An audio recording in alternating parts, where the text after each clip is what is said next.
Last 7 দিন ধরে আমরা এখন রুমেই রান্না করছি।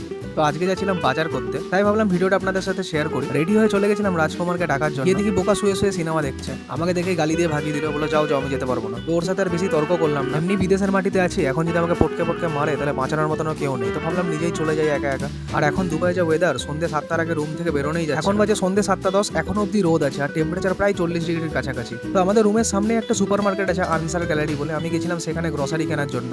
কিছুক্ষণ দাঁড়ানোর পরে দেখি আমাদের হিরো এন্ট্রি নিয়ে নিয়েছে। রুমে বসে বসে বেচারা সিনেমা দেখে বোর হয়ে গেছিল, তাই এখন এসছে গ্রসারি কেনার জন্য।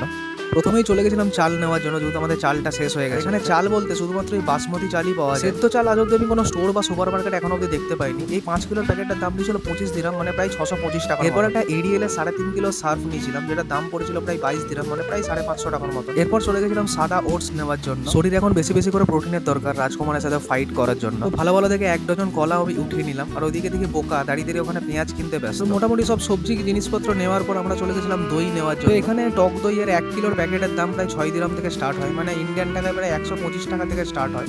তো ভালো দেখে আমরা একটা 1 কিলোর দইয়ের প্যাকেট নিলাম। তো বন্ধুরা, ভিডিওটা ভালো লাগলে অবশ্যই একটা লাইক করবেন এবং এরকম ভিডিও আরও দেখার জন্য চ্যানেলটিকে সাবস্ক্রাইব করবেন। আজকের মতন ভিডিওটা এখানেই শেষ করলাম। নেক্সট ভিডিওতে আবার দেখা হবে, ততক্ষণের জন্য টাটা।